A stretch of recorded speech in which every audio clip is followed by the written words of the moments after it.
नमस्कार, तुम्हा सर्वांचं खूप खूप स्वागत करते आहे आणखी एका नवीन व्हिडिओमध्ये। उन्हाळा सुरू झालेला आहे, गरमी फार वाढलेली आहे, उन्हाचं टेम्परेचरसुद्धा आता जाणवत आहे। मग अशा वेळेस जर आपल्याला काही टिप्स माहिती असल्या तर खरंच खूप हेल्प होईल। तर चला मग आजच्या व्हिडिओला सुरुवात करूयात।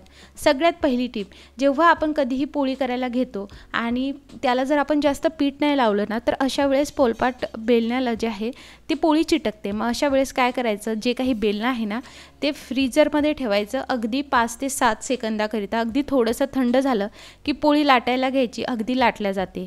त्यानंतर दुसरी टिप याच रिलेटेड आहे। आता उन्हाळा आहे त्यामुळे हाताला घाम येतो, पोळी लाटताना जे बेलणं आहे ते सटकतं। मग अशा वेळेस तुम्ही जे यूज अँड थ्रोचे रबर्स आहेत, जर त्या रबर्स अशा दोन्ही साईडने लावले तर तुम्हाला पोळी व्यवस्थितरित्या लाटता येते। कारण उन्हाळ्यामध्ये ना स्वेटिंग खूप जास्त होते, घाम खूप जास्त येतो आणि किचन म्हटलं तर किचनमध्ये ऑलरेडी आपण भाजी करत असतो, पोळ्या करत असतो, त्यामुळे हीट खूप जास्त असते।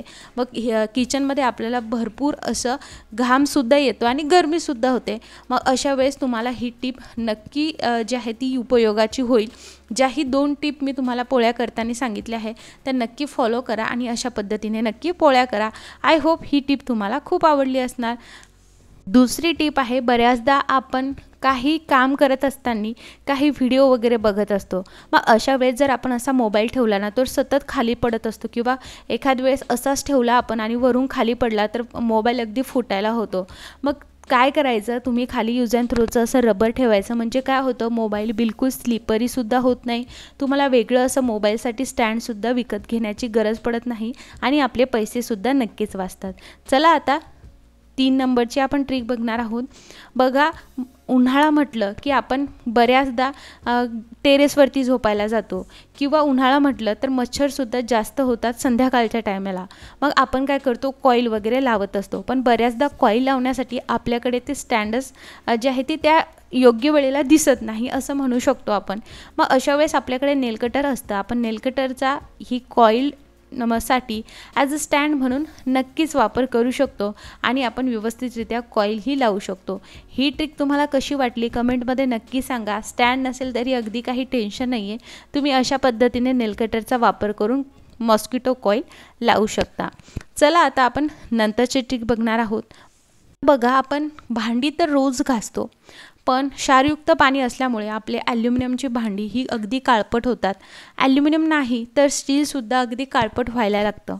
मग अशा वेळेस हे काळपट होऊ नये म्हणून मी तुम्हाला अगदी योग्य अशी ट्रिक सांगणार आहे। आपल्या घरामध्ये एक अशी पावडर असते जेणे की याचा काळपटपणा नक्की जाणार आहे आणि ती पावडर म्हणजे पितांबरी।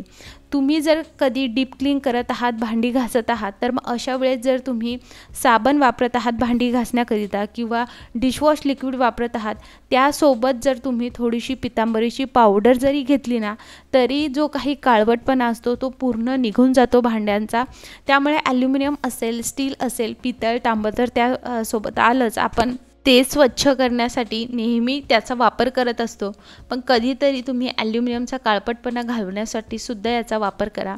आता बघा, जी कढई आहे त्याला मागच्या साईडनं सुद्धा भरपूर डाग पडलेले आहेत, अक्षरशः ही कढई घासलेली आहे तरीसुद्धा त्याचे डाग वगैरे व्यवस्थित गेले नाही आणि ते काढायचे म्हटलं तर भरपूर घासावी लागेल। मग आपल्याला जास्त मेहनतही नको ना, तर मग त्यासाठी तुम्ही नक्की पितांबरीचा वापर करा। आणि मी जास्त बिलकुल प्रेशरनी हे घासत नाही, अगदी अलगदरित्या तुम्हाला भांडी घासून घ्यायची आहे। ज्या दिवशी तुमच्याकडे एक्स्ट्रा टाइम आहे किंवा तुम्ही भांडी वगैरे जास्त घासायला काढली असेल त्या दिवशी तुम्ही नक्की पितांबरी घेऊन बघा, त्याचा चिकटपणा तर जाईलच जाईल, काळपटपणा, काही डाग वगैरे असतील ते सुद्धा निघून जातील। आता मी जे आहे ही व्यवस्थितरित्या घासून घेते।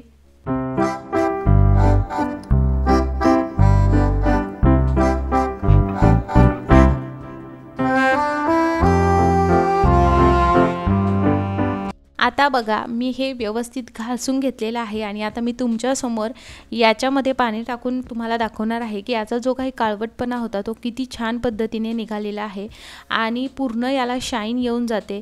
त्यामुळे जर तुम्ही कुकर वगैरे वापरत असाल, जर डिझाईन वगैरे त्यावरती असेल, ॲल्युमिनियमचं कुकरची मी गोष्ट करते आहे, तर ते क्लीन करण्यासाठी सुद्धा तुम्ही याचा वापर नक्की करा। सो तुम्ही बघू शकता कढाई अगदी चकचकीत अशी निघालेली आहे। सो तुम्हाला ही भांडी घासण्याची टिप कशी वाटली कमेंटमध्ये कमेंटमध्ये नक्की सांगा आणि पितांबरीचा ॲल्युमिनियम आणि स्टीलचे भांडे साफ करण्यासाठी सुद्धा नक्की वापर करा। आता गरमी सुरू झाली त्यामुळे स्वेटरची आता काहीच गरज नाही आहे, त्यामुळे आपण आता स्वेटर व्यवस्थितरित्या ठेवून देतो।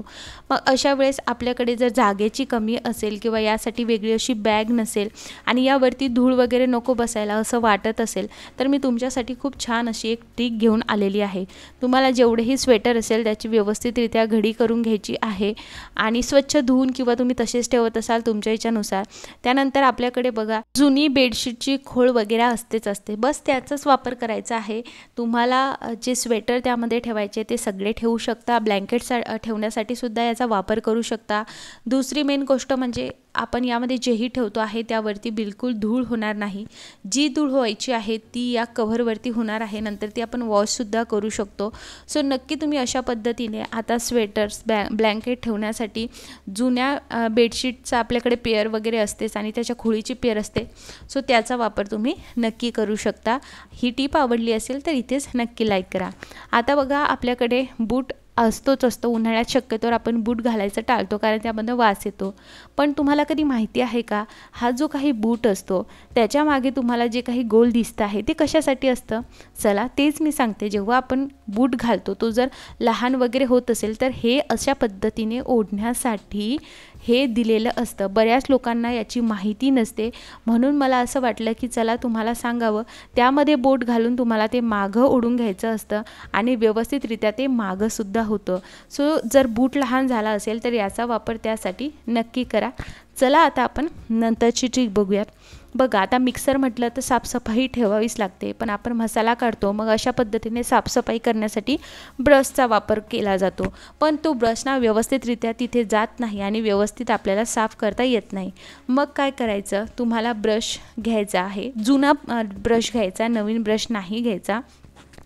नंतर त्याचं जे काही तोंड असतं म्हणजे जे काही केस असतं त्याच्या खालच्या बाजूला तुम्हाला थोडंसं गरम करून घ्यायचं आहे। बेसिकली आपण जो आहे हा वाकवत आहोत, या पद्धतीने बघायचं, थोडंसं चेक करायचं वाकतो आहे की नाही, नाहीतर पुन्हा गरम करायचं आणि दिवा वगैरे किंवा मेणबत्तीचा वापर करून तुम्ही किंवा गॅसवरती गरम करू शकता आणि अशा पद्धतीने त्याला दुमडायचं आहे। अगदी व्यवस्थितरित्या दुमडला जातो, आपल्याला तोडायचं वगैरे काहीच नाही आहे। अशा पद्धतीने आपल्याला करायचं, त्याची दांडी स्ट्रेट राहिली पाहिजे आणि त्याचं जे काही केसाकडील भाग आहे तो आपल्याला निमुळता करायचा आहे। खूप व्यवस्थितरित्या आपलं एक टूल तयार झालेला आहे। आता याचा वापर कसा करायचा ते बघूयात। तर बघा या पद्धतीने इथली जी जागा आहे मिक्सरची ती साफ करण्यासाठी या ब्रशचा वापर नक्कीच केला जाऊ शकतो। सो ही ट्रिक तुम्हाला कशी वाटली कमेंट करून नक्की सांगा आणि मिक्सर क्लिनिंग करणं सुद्धा आता याने नक्कीच सोपं झालेलं आहे। सो या सगळ्या टिपमधली तुमची सगळ्यात फेवरेट टिप कोणती होती ती नक्की सांगा आणि तुमच्याकडे उन्हाळा सुरू झाला आहे की नाही तेही कमेंटमध्ये नक्की सांगा। व्हिडिओ बघितल्याबद्दल खूप खूप आभार।